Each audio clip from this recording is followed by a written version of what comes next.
The galaxy was full of different species, each with their own powers and technologies. But they had one thing in common. They all feared Earth. The humans were known for their stubbornness, intelligence, and fast-growing technology.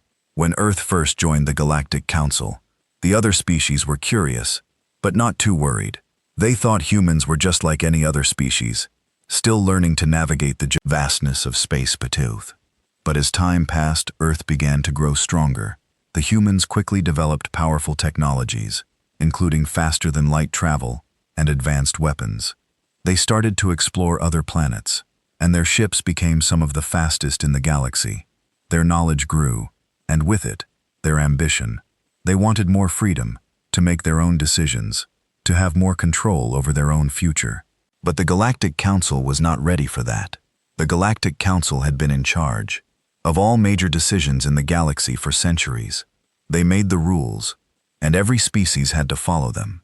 But when the humans of Earth started pushing for more power and independence, the Council grew worried. They feared that if Earth was allowed too much freedom, they could disrupt the delicate balance of power in the galaxy. The other species saw humans as unpredictable. They didn't know what the humans might do with their growing technology. Some said that Earth would become a threat, using their power to conquer other species. Others feared Earth's increasing population and rapid growth. They saw Earth as a ticking time bomb, too powerful, too wild, and too dangerous. They couldn't let humans become too strong. At a meeting of the Galactic Council, things took a turn for the worse. Earth's delegation, led by their most respected diplomats, presented a bold request: more autonomy for Earth. They wanted to make decisions for themselves, without waiting for the Council's approval. They wanted to expand their influence and have the freedom to act in their own interests. But the other members of the Council were not ready to give Earth what they were asked for. They saw it as a threat. The more the humans argued for their rights, the more the other species feared them. The leaders of the Council knew they had to act quickly, before Earth grew too powerful. They could not risk losing control over the galaxy to a single species, no matter how smart or strong they had become. In a shocking move, the Council voted to ban Earth from the Galactic Council. They officially revoked Earth's membership and told the humans they could no longer be part of the decision-making process. The humans were stunned. They had expected some pushback, but not this. It was a harsh betrayal, a slap in the face to all they had worked for. Earth had trusted the Council, and now they were being cast aside without mercy. The humans tried to reason with the Council to explain that they didn't want to fight. They simply wanted more freedom, a chance to build their own future without being controlled. But the Council had already made up its mind. The decision was final, and Earth was no longer welcome. For many on Earth, this moment felt like the end. The Council was powerful, and they had been part of it for so long without the Council's protection and support. Earth would be alone, in a galaxy full of stronger species. But not everyone on Earth saw it as the end. Some saw it as the beginning. In secret, Earth's leaders met. They were angry, hurt, and betrayed. But they weren't ready to give up. They knew they couldn't just accept the Council's decision. They had worked too hard to let everything slip away. The betrayal stirred something deep inside them, a fire that would not be extinguished. Earth was no longer going to wait for permission to succeed. They would make their own path, even if it meant going against the galaxy. The leaders of Earth decided to unite their people. They would no longer be a part of the Galactic Council. But they didn't need the Council's help to survive. Earth had resources, technology, and most importantly, determination. The Council might have kicked them out, but Earth was strong enough to stand on its own. Would build their own future, their own empire. Earth's scientists, engineers, and military leaders began working together in secret. They began to develop new weapons, ships, and technologies that would rival anything the Council had ever seen. The humans knew they had to act fast. The galaxy would not give them a second chance, and they couldn't let the Council think they were weak. Earth's empire would rise from the ashes of their betrayal. The Council thought they had won. They thought Earth would fall into chaos and helplessness. But they didn't realize the most dangerous thing about humanity. They didn't realize that when humans were pushed to the edge, they would fight back with everything they had. The betrayal was only the beginning of something much bigger. After the betrayal, Earth was in shock. The Galactic Council, once their ally had kicked them out, the humans felt hurt. confused and abandoned. But instead of falling into despair, something deep inside them sparked. This was not the end. It was just the beginning. Earth's leaders quickly understood that they could not rely on anyone else anymore. They would have to build their own future, free from the Council's control in secret meetings. Earth's top leaders came together. There was no time to waste.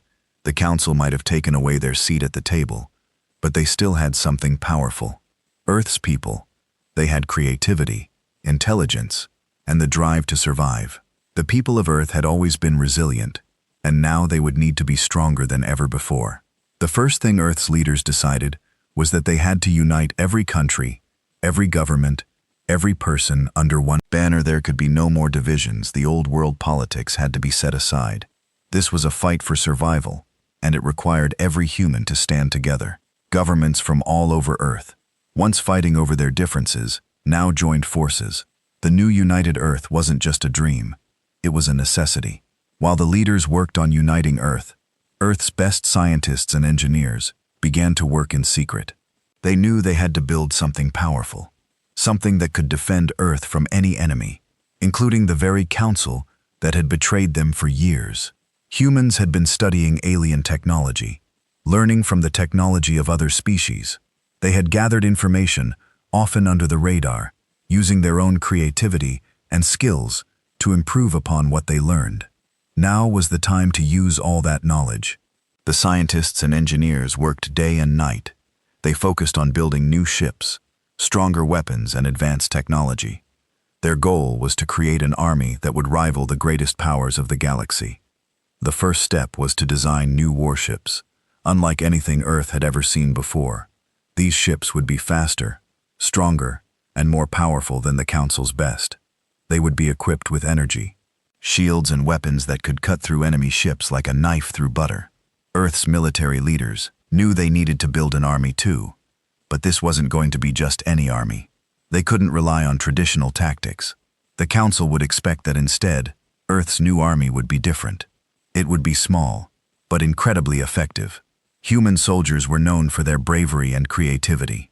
Earth's leaders decided that instead of sending large traditional armies, they would send smaller, more agile forces that could strike quickly and disappear before the enemy knew what hit them. The plan was clear. Earth would fight smart, not just hard. They would use their new technologies and their understanding of the galaxy systems to stay one step ahead of the Council. The humans would not be the underdogs for much longer. The Council had made a huge mistake by underestimating Earth, and they were about to pay for it. As the military prepared, Earth's diplomats worked on a different plan. They knew they had to rebuild their reputation in the galaxy. The Council might have turned its back on Earth, but other species might still be willing to listen. The human diplomats traveled to the far reaches of the galaxy, meeting with alien species who had also suffered under the Council's rule. Many of these species were unhappy with the Council's control. They were tired of being treated as second-class citizens.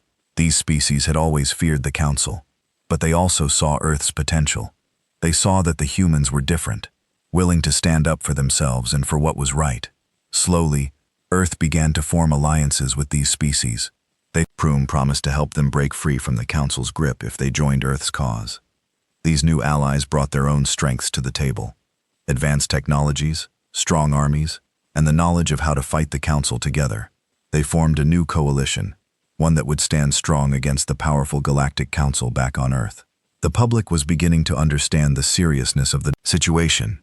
People who once feared war now embraced the idea of standing up for their freedom. They knew that Earth's future depended on their success. The government issued a call to action, encouraging everyone to contribute to the cause, whether it was through military service, building technologies, or supporting the war effort.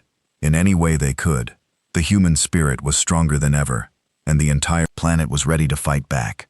As the first wave of Earth's new ships and soldiers prepared to leave the planet, there was a feeling of hope in the air.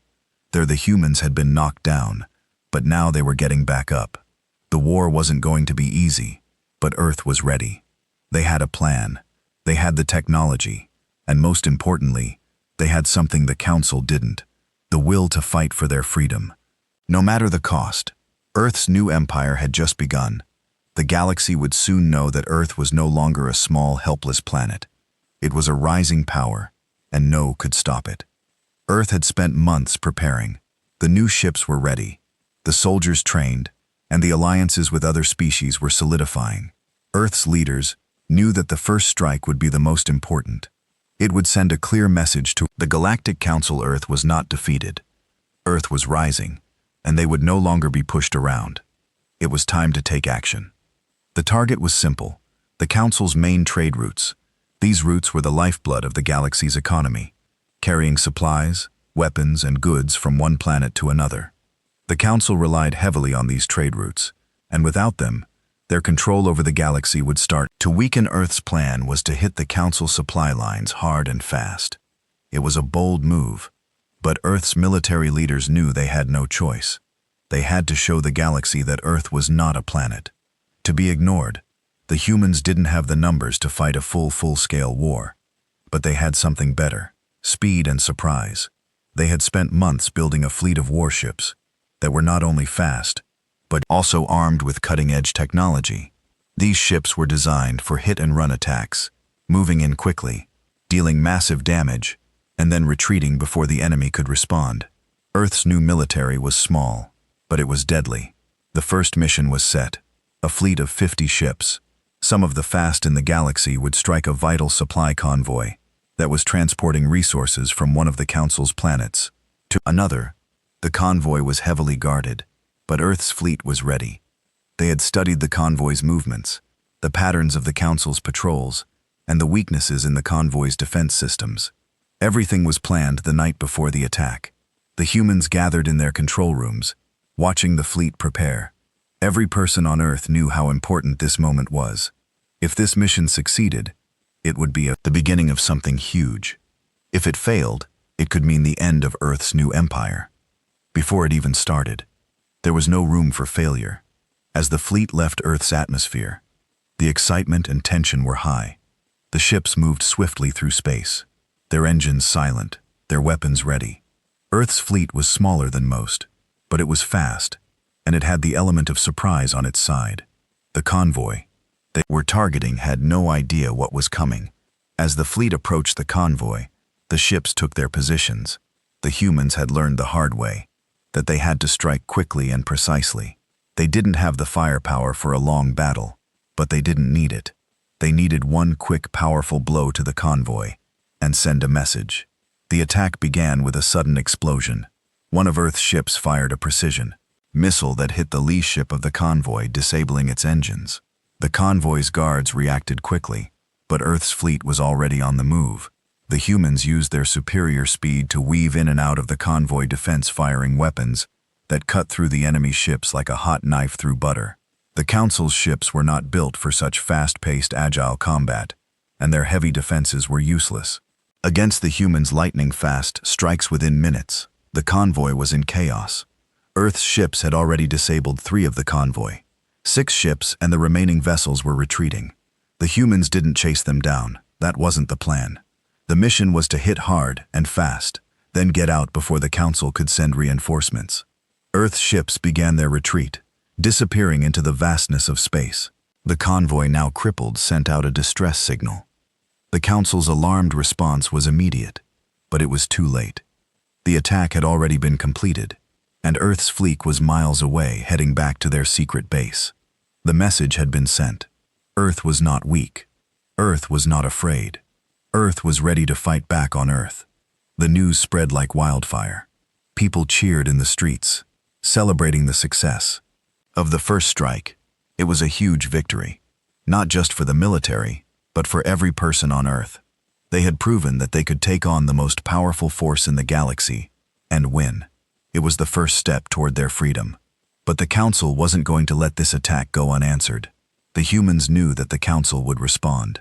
This was only the beginning, and the real fight was just starting. Earth had made its move, and now the galaxy would see what humanity was truly capable of. The first attack had been a success, but Earth knew it had to be ready for the Council's next move. They couldn't afford to rest. They had just woken the sleeping giant. That was the Galactic Council, and now the real war was about to begin.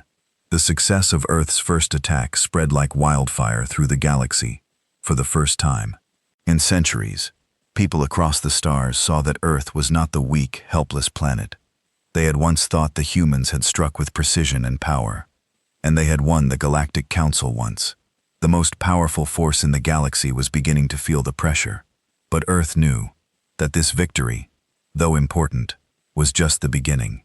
They had proved their strength, but they needed more than just a few victories to take on the Galactic Council. They needed allies, powerful allies, who were just as tired of the Council's control as the humans were. As news of Earth's success spread, whispers began to travel across the galaxy.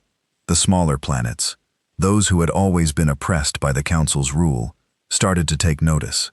They were tired of the Council's demands, their unfair treatment, and their endless wars. For years these planets had suffered under the Council's weight, and they had no choice but to obey. But now, Earth had shown them that there was another way. There was hope. Rebels from all corners of the galaxy started to reach out to Earth. Some came from planets that had been forced into the Council's military. Others came from peaceful worlds, tired of seeing their resources drained by the Council's endless demands. All of them had one thing in common. They were looking for a way to fight back, and Earth was offering them that chance. The first to reach out were the Jorans, a species known for their agility and speed. They were a small but proud race, and they had long been used by the Council as spies and scouts. But the Jorans had grown tired of being controlled. They wanted to be free. When they heard of Earth's victory, they saw it as a sign they knew that if Earth could strike at the heart of the Council, then they could do the same. They offered their services, bringing with them their knowledge of the Council's inner workings and their ability to move unseen across the galaxy. Next came the Valder, a powerful species of warriors who had been oppressed by the Council for decades. The Valder had been used as soldiers in the Council's endless wars, and their people had paid the price. But they were strong, and they were ready to fight for their freedom. When the Valder heard about Earth's success, they knew they could be part of something bigger. They sent a message to Earth, pledging their support and offering their armies to the cause. They believed that together, they could take down the Council. Other species soon followed. The Fedran, a race known for their technological advancements, offered Earth their knowledge of weapons and shipbuilding. The Skrain, a race of skilled engineers, sent their brightest minds to help Earth build stronger ships and weapons. Even the small, peaceful species like the Lorani, who had never been involved in warfare, sent their diplomats to Earth, eager to join the fight for freedom. Each of these species brought something unique to the table. The Zoran brought their speed and stealth, the Velder brought their strength and courage, and the Fedran and Skur brought their technological expertise. Together, they formed a coalition that would soon become the most powerful force in the galaxy back on Earth. The leaders knew they had to act quickly. The Council would not stand by and let this alliance grow. The humans had made their first strike, but now they had to make sure their new allies were ready to fight alongside them. Earth's military began training the new rebel forces, teaching them how to fight together, how to coordinate their attacks, and how to use their combined strengths to outsmart the Council. The training was intense. There was no time for mistakes. The galaxy was watching, and the Council was already preparing to strike back. The rebels had to be ready for the battles ahead, and Earth was determined to give them the best chance they had. At the same time, Earth's diplomats worked tirelessly to gain support from even more planets. The human diplomats traveled from world to world, speaking to leaders who had long been under the Council's thumb. They promised freedom, equality, and a chance to rebuild their worlds, free from the Council's control. Slowly, more planets began to join the fight. Some came for the promise of freedom, others out of fear of the Council's wrath. But all of them knew that they could no longer stand by and let the Council rule with an iron fist. Soon, Earth's coalition had grown larger than anyone had expected. What had started as a small resistance movement was now a galaxy-wide rebellion. The Council, once thought to be invincible, was beginning to feel the pressure. They had underestimated the humans, and now they were about to face a united front of species, each one fighting for their freedom. And led by Earth, the rebels were ready, the galaxy was ready, and Earth, once the underdog, was now the leader of the greatest rebellion the galaxy had ever seen. Together, they would rise against the Galactic Council, and nothing would stop them. The rebellion was growing stronger every day. Earth, once A small, forgotten planet was now the leader of a massive coalition. With the help of their new allies, they had managed to take down a few of the Council's supply convoys, and the galaxy was beginning to take notice. The Galactic Council, once the unquestioned ruler of the galaxy, was starting to feel the pressure. They had made a mistake by underestimating Earth, but they weren't about to give up without a fight. They were the most powerful force in the galaxy, and they would do whatever it took to crush the rebellion. The Council's first move was to send reinforcements. They knew that Earth's forces were small compared to their own, but they also knew that Earth had the element of surprise on their side.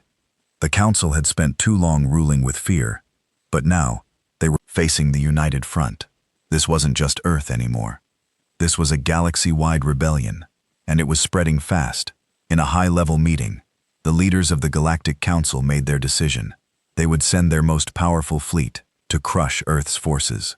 The fleet, made up of the best ships and the most experienced commanders, was tasked with wiping out the rebellion once and for all. The Council's commanders were confident. They believed that their strength would be enough to defeat the rebels. They had the numbers, the firepower, and the experience.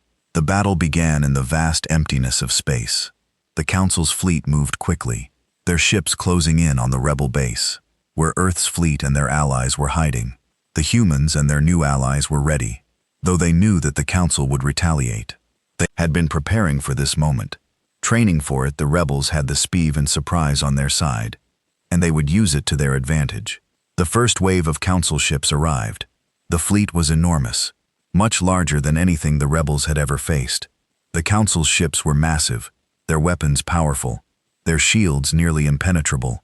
They opened fire, sending waves of energy blasts toward the rebel base. The humans and their allies quickly took action, dodging the blasts and returning fire.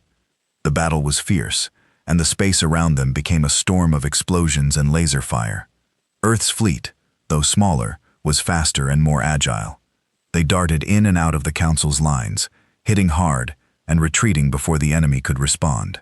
The Zorans, with their speed and stealth, slipped through the Council's defenses, launching surprise attacks from unexpected angles. The Velder, with their strength and skill in close combat, boarded Council ships and fought hand-to-hand with the enemy, overpowering them with their superior combat abilities. The Fedran and Scar worked together, targeting weak points in the Council ships and disabling their weapons and shields with their advanced technology. The Council had the numbers, but the rebels had strategy. They used their speed, their knowledge of the enemy's weaknesses, and their ability to work together to keep the Council on the defensive. But the Council wasn't going to let this fight slip away so easily. Their commanders had a plan. The Council's reinforcements were endless, and they began to surround the rebels with each new wave of Council ships. The rebels found it harder to dodge and counterattack. The Council had learned from their previous mistakes, and they began to focus on taking out Earth's fleet first. They knew that if they could break the heart of the rebellion, the rest of the coalition would crumble for hours. The battle raged. The rebels fought valiantly, but the Council's numbers were overwhelming. In one by one, Earth's ships were damaged, and their allies were slowly pushed back. The humans had not faced a fight like this before. They had won their early battles with surprise and speed, but now they were facing the full force of the Council's might. It was a battle of endurance, and it was clear that the Council had more firepower, more resources, and more ships.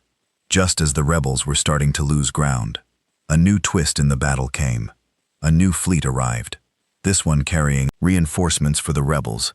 It was the Lurani, the peaceful species, who had promised their support. They had spent their time building new ships, and they had come to help.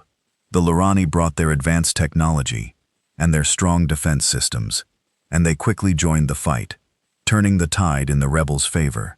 With the Lan's arrival, the rebels began to push back the combined strength of Earth's fleet, and their allies was too much for the Council to handle. Slowly but surely, the Council's ships began to retreat. The rebels, now with the upper hand, launched a final decisive attack. The Council's fleet, once unstoppable, was now in disarray. Earth and its allies had shown that they could stand up to the might of the Galactic Council, but this was only one battle. The Council, though beaten, was far from defeated. They would rebuild and they would come again. Earth and the rebels knew that this was just the beginning. The war was far from over, but they had proven that they could fight back. The first wave of the Council's attack had been repelled, and Earth's empire was growing stronger with every passing day. Now, with the first victory under their belt, Earth and its allies were ready for what came next. They would continue to strike, continue to fight, and continue to grow their power, until the Galactic Council had no choice but to surrender. After the battle with the Council's fleet, Earth and its allies knew that the war was far from over. The Council had been pushed back, but they were not beaten. Earth had shown the galaxy that it could fight, but now, the real challenge was ahead. The rebellion had gained strength, but they had to make one final push to break the Council's hold on the galaxy for good. The leaders of the rebellion gathered in secret, planning the next step. Earth had suffered many losses, but they still had enough strength to strike again. The question was, where should they hit? The Council had many strongholds, but there was one that stood out. A massive space station, called the Heart of the Council. It was the center of the Council's power, a symbol of their rule over the galaxy. If Earth and its allies could take it down, the entire Council would lose its grip on the galaxy. The Heart of the Council was heavily guarded, with a fleet of warships protecting it at all times. It was well defended, with powerful shields and weapons that could destroy any ship that came too close. But Earth had one advantage. The Council had no idea how close they were to losing. Earth's leaders knew that they had to strike fast and hard. The Heart of the Council had to fall, and they had to do it before the Council could send reinforcements. The rebellion's fleet, though smaller than the Council's, had learned from past battles. They had the element of surprise on their side, and they were ready to use it. The plan was risky, but it was their best chance. The Zorans, with their unmatched speed, would be the first to strike. They would slit past the Council's defenses and create a diversion, drawing the enemy's attention away from the real attack. The Feder, with their strength, would board any ships that tried to stop the rebels, ensuring that the humans and their allies could continue their assault. The Fedon and Skrar would disable the heart shields and weapons, using their advanced technology to find weak points in the station's defenses. The rebels had trained for this moment. They had worked together, learning each other's strengths, and now they were ready to strike. They knew that if this mission failed, the rebellion would be over, but if they succeeded, they would deal a blow to the Council that would change the galaxy forever. The attack began under the cover of darkness. Earth's fleet moved in silently, their ships slipping past the Council's outer defenses without being detected. The Zorans were the first to reach the station. Moving like shadows in the night, they created a diversion, attacking the outer defenses of the Heart of the Council, drawing the attention of the enemy fleet. The Council's ships turned their weapons toward the Sharan, giving the rest of the rebellion's fleet the opening they needed. With the Council distracted, Earth's fleet and its allies made their move. The Veer boarded the first of the Council's ships, quickly overpowering the soldiers inside the Fedron, and Skar used their technology to disable the heart shields, and soon the station's defenses were weakening. The humans led the charge, their ships moving in and out of the enemy's fire, dealing massive damage to the Heart's weapons and control systems. The battle was fierce. The Council's fleet fought back with everything they had, but the rebellion was relentless. Earth's fleet was small, but it was fast and well coordinated. The rebels used their knowledge of the Council's weaknesses to their advantage, targeting the Heart's most vulnerable points. Slowly but surely, the Heart of the Council began to fall. The shields were down, and the weapons were disabled. The Council's fleet, once so powerful, was being pushed back. Earth's ships were everywhere, darting in and out of the fight, taking out enemy ships and protecting their allies. The Council, now fighting to defend their symbol of power, was crumbling under the pressure. With one final push, Earth's fleet broke through the Heart's remaining defenses. The rebels launched their last assault, planting explosives on the station's core. The countdown began in a matter of minutes. The Heart of the Council would be no more. The Council's fleet tried to regroup, but it was too late. Earth's rebels had done the impossible. The Heart of the Council, the center of their power, exploded in a massive burst of energy, sending shockwaves across the galaxy. The Council's grip on the galaxy was broken, and the rebellion had won back on Earth. The people erupted into celebration. The battle was over. The Council had been defeated. It was a hard-fought victory, but it was worth every sacrifice. The galaxy was free, and Earth had led the charge. For the first time in history, humans had taken their place as leaders of the galaxy. But Earth knew that this victory, while important, was only the beginning. The galaxy had been changed forever, and now it was up to the humans and their allies to rebuild, to make sure that the Council would never rise again. The war was over, but the work had just begun. Earth had made its final push, and it had succeeded.